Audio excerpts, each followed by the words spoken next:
everybody, this is Strategywizard again, and today I'm going to be doing a review of the last two expansions that currently exist for Cosmic Encounter. We've got Cosmic Dominion and Cosmic Eons.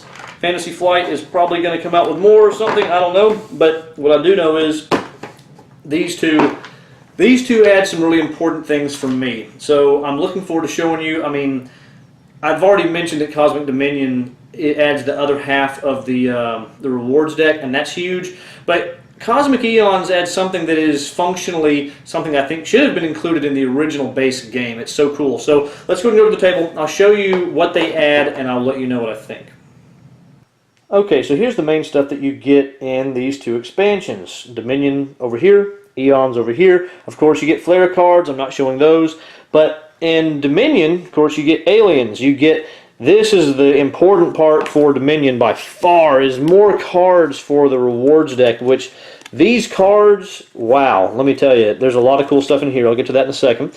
You also get these special ship tokens that you can put on top of ships. You just put that little round thing, just sit it on top of one of your little ships, and you can make some variants. They have a variant or two in the instructions for Cosmic Dominion, like you can have a flagship that makes it to where if you use your ship that has the special token on it, it adds +3 or whatever. So then there's other variants that you can come up with for that, and they even have a website that you can go to where people share different variant ideas. They also give you a hazard token, which is a way of making it obvious when a hazard shows up. So if you like using the hazard deck, or I think there's also some certain cards in here that use hazards, this makes it obvious. That way this makes it to where everyone can see, oh, there's a hazard. They should, because they recognized eventually that the hazard symbols on the Destiny deck were just too hard to notice for the most part. In Eons, of course, you get aliens. You get these essence cards, which are for certain aliens. As you can see, the Sheriff has some. And then this is, to me, one of the coolest parts, are these secret alliance dials. Whenever you're asked, if someone asks you to ally, you choose what you want to do. If you want to be on the defense, so you'll notice this is the hyperspace gate. The offense would be over here, and the defense would be over here on the planet. You secretly turn this to how. This would mean you're sending 3 ships to help the defense, or you might say, okay, that card, that's a variant they allow for that, where you can actually give. You can basically, you're offering foreign aid. You can if you reveal this. This means you would only reveal this if you were not asked to ally. And so you're a bystander, but you can still do this, and you can say, hey, I've got a card I want to give offer the offense, and you show that card to them. If they like it, they can they can keep it and let you send some ships to join them. It's almost like a bribe. Hey, let me join if you like this card. But also, if they take the card, then you get to take a reward, either from a card or a ship or whatever. So that's really cool. It makes it even if you're not offered to ally, you still have something you can do to get yourself either in the battle after all, or to at least get a card or something, or a ship. Of course, if you do this, that means you don't want to do anything. If you send 4 ships to join the defense, 1 ship in the offense. The star is something special. It is special circumstances where you would do this. Probably if you want to play certain special cards. 2 in the offense, offering a foreign aid to the defense. 3 in the offense, nothing. 4 in the offense, 1 in the defense, etc. So this, and another case of something special as far as the offense goes. But these dials are really cool because it makes it to where everyone can simultaneously decide if they want to join the offense or the defense, instead of having to go around, the person to the left, and then that person, and that person, and that person. Now everyone can just do it immediately, reveal it, and then everyone joins. And I like that because now a lot of the time, at least in games I've played, the last players who get to decide a lot of the time base their decision heavily on what everyone before them has done. Now they're not influenced that way. They can make the decision. Everyone makes it simultaneously. You don't know who else is going to join who. That is awesome to me. I love that a lot.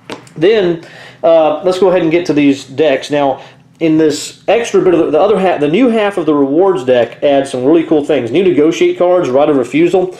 If you're opposed by an attack, you lose, but you collect compensation as normal. But if you're opposed by negotiate, players have 1 minute to make a deal or lose 3 ships of the warp. If you receive any cards from compensation or a deal, you may discard any or all of those cards. So now, if someone gives you junk in a deal, you can just get rid of it instead of adding it to your hand. There's more rifts. If another player takes this card from you, he or she loses 3 ships of his or her choice to the warp and then discards this card. Which is -1 kicker. Reverse polarity. This is interesting. Place face down before encounter cards are selected. Multiplies all attacks in the encounter. Does not affect compensation or failed deals. Why is that good? Because 2 things. One, you can bluff with it, and you again kind of like the ×0 in the original. But also in the case of antimatter or the loser, things like that. This is super powerful. And then this is really interesting. These basically depend on the hazard. It says it becomes a 12 when revealed if any Destiny card with a hazard warning was drawn this encounter. So it's really powerful or it's just decent. And so it makes sure the hazards actually mean more than they did before. +4 reinforcement, a 3, but it becomes a 30 if there's a hazard. I mean, that's huge. And then more rifts. If another player takes this card, he or she abandons. Oh, if another player takes this card from you, he or she abandons 1 colony of his or her choice, returning those ships to his or her other colonies, then discards this card. That is devastating. Faulty translator negotiate.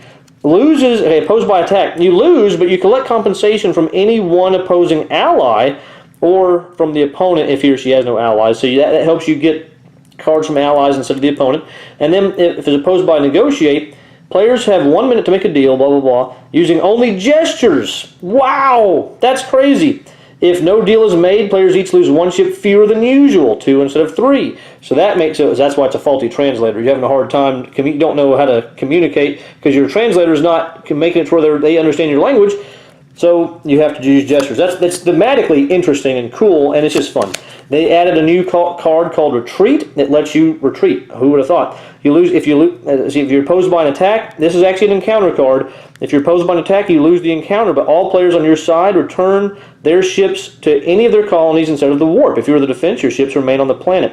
Opposed by anything else, it becomes a negotiate. So that's a cool new way to deal whenever you know you're going to lose more than likely.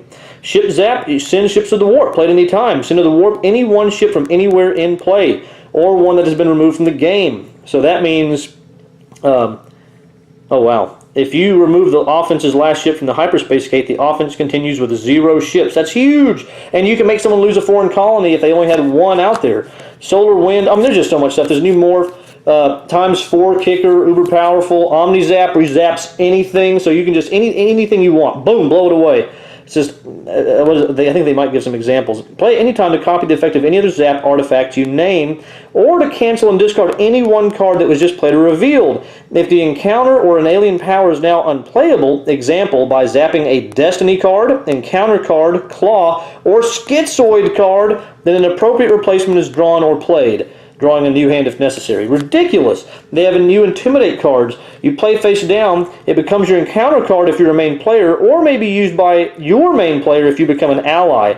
And so you can play this in the Regroup Destiny Launch Alliance phase. These cards are powerful because you can play these as an intimidation tactic, but you can use that as a potential ally and say, listen, you know, why don't you let me come with you? You can end up using this card as your encounter card, and some of these are really powerful, like the 29. They're really, really scary cards, because again, they're really powerful usually, but again, there's a negative, so there's that bluffing thing that comes into place. Duplicity, ×2, a special one. Place down before encounter cards are selected. When your allies' ships leave the hyperspace gate, they go to the warp, so you actually betray your allies with this kicker. I mean, it's ridiculous. I mean, reinforcement. X equals the total number of ships on either side. Your choice adds to either side's total. Play after encounter. So that's a cool new reinforcement. There's just all kinds of stuff. So many cool new cards. It's just ridiculous. I mean, guaranteed add this to every game of Cosmic Encounter. It makes the reward deck even more exciting. Go for it. And then over here, well, we'll deal with that in a second because that's part of these aliens. Let's go ahead and look at some of the aliens in Dominion. Boy, this I'm getting long-winded here. Pickpocket, very basic, very simple, but fun. You have the power to lift. Yeah, he looks like he's about ready to lift something. Once per encounter, you may use this power to take 1 card at random from the hand of any other player who has a foreign colony in your system. Add the card to your hand or discard it. So basically, you're a race that whenever people are over on your planet, you're good at pickpocketing. What do you know? Who would have thought? That's his name. But that's cool because people are less likely to be interested in being on your planets because you're obviously going to steal from them. Mesmer. You have the power of mass hypnosis.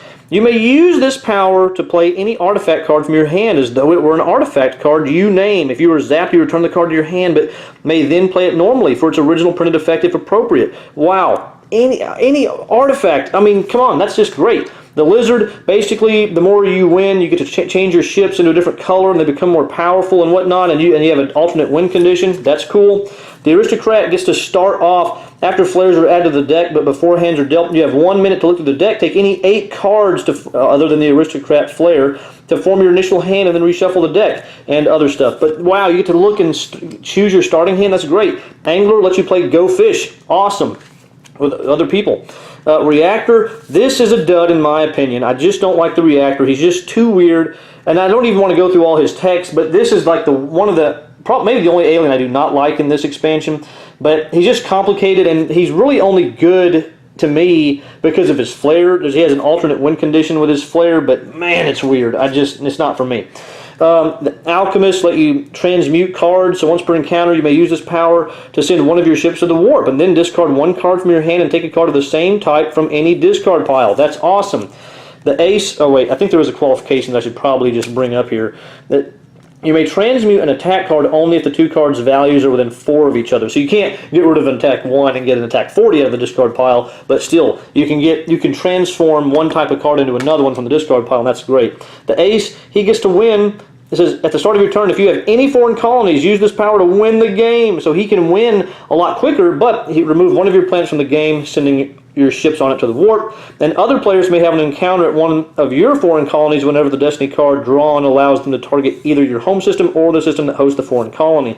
So people have an easier time knocking that you out, but you only have to have 1. So it's like a gamble. I've seen people a lot of times don't like this card or this alien, but I think it's really interesting, to say the least. Okay, now over here in Eons, you have all these new essence cards that different aliens get to use certain abilities. Now, the Sheriff, he gets to give people tickets. So he'll have this, and he'll have some cards, and it might be like this one right here. Infraction, winning an encounter by more than 10 or revealing an attack card of 20 or higher as a main player. So then you give this to them, their ticket, a fine, discard 3 cards. Yeah, you don't like the fact that they won too much, excessive force, get rid of some cards. Gridlock, infraction, having more than 10 ships in the warp. You're filling up the warp, you need to get out. Fine, discard 2 cards. Discard 1 card if you have more than 4 of your ships on a planet. Hey, illegal parking, get out of here. Littering, discarding more than 3 cards at one time, shame on you, you better lose 2 ships to the warp. So it's thematically cool. It's funny. I mean, being the Sheriff, you get to be like, hey, I'm going to give you a ticket, buddy. That's just cool. Nightmares, they also have some essence cards. They get to make people have nightmares, and you get to activate it whenever you want to. That's awesome. The Maven is ridiculous. Basically, you decide who wins. That's just insane. If you are not a main player or ally after encounter cards are selected, but before they are revealed, you may use this power to take all face-down cards played during the planning phase and stack them on this sheet. Then proceed to the reveal phase and discard an attack or negotiate. Discard an even-numbered attack card to declare that the offense wins. Discard an odd-numbered attack card to declare that the defense wins. You get to decide who wins. Some people will probably hate this, but I find it to be very interesting. It's very unique. And if you discard a negotiate, then they have to make a deal. But the fact that you get to affect the game so powerfully is interesting, and it opens a whole new world of negotiation and whatnot. I like that a lot. And now, an alien. Wow, I thought they were all aliens, but no, this is the alien. And the alien has essence cards that can cause traumas. You can actually take someone's ship, take it on here, and then I guess and thematically you're doing something. You're doing your whatever, probing them and investigating them and all that stuff, science experiments. Whenever you give it back, you give it back with one of your trauma cards, and then bad things can happen to them. So that's cool. And the AI keeps getting smarter. It's amazing. At the start of every player's turn, add 1 token to the sheet. As a main player, before allies are invited, you may use this power to look at a number of hidden elements up to the number of tokens on this sheet. The hidden elements you can inspect are cards in players' hands, cards on the tops of decks, or sets of essence cards. Example, the top 3 cards from one deck, or 3 top cards from different decks. Hidden alien powers and face-down cards hidden by players can also be done. So these tokens accumulate and are not spent. So basically, the longer you play, the more information you can get from every single source. It's just amazing and cool. So there's just, in this particular case, these 2 expansions are awesome. They both add really cool aliens and ideas. The essence cards are really awesome, and in a lot of cases very thematic and entertaining. I mean, there's just a lot of cool stuff. So let's go ahead and go up and I'll tell you exactly what my opinion is. Okay, these expansions are absolutely amazing. I have so many things to say, but the basic thing is the aliens are really cool. There are a few exceptions. There's some that aren't as good as others, but overall, there's a lot of great aliens. Some of them get a little overwhelming in Eons. There's walls of text to read, but there's a lot of really interesting ones and really unique things and powers that you can do. And the rewards deck in Cosmic Dominion, I mean, first of all, if you never got Cosmic Incursion, Cosmic Dominion has a great rewards deck all by itself. You don't need Cosmic Incursion to have the rewards deck now, but having both is even better. So please enjoy Cosmic Dominion. Get this just for that reason alone. The other little tokens, you know, the little spaceship variant where you can have a flagship or whatever, that's nice and all, but not such a big deal. And the little hazard token is better than nothing, I guess, but also not that big of a deal. It's just the aliens are great. The rewards deck is awesome. Yes, thank you very much. And then for Cosmic Eons, man, the essence cards to me are great. The fact that you can be the cop, the sheriff, and give out tickets to people to punish them for things, thematically, it was just hilariously wonderful. And giving traumas to the victims that you whisk away in your spaceship, absolutely wonderful. There's the anarchist who gets to break rules and all this other cool stuff. I mean, it's just great. There's a nanny that gives you consequences if you're not doing the right thing, and the nightmares. I mean, just so many cool things. And then you have this wonderful token right here.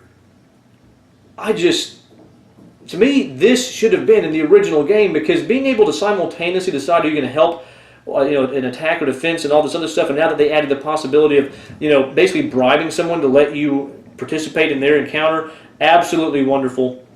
These right here, I think I will always play with, unless someone I play with says they don't like it, but I think these are amazing. So that being said, I love everything about these pretty much. They're just awesome expansions. They both get a 10 from me. 10 out of 10. Wonderful, excellent, buy them, highly recommended. There are some people who don't like them as much, but for different reasons. Maybe they're too complex on some of the aliens, and that's probably true, but man, they're cool. So please go buy them. Just stop watching the video. Just go buy them. I appreciate you watching this. If you have any comments, questions, leave them down below. You all are awesome. I appreciate you, and I will see you on the next one. Take care.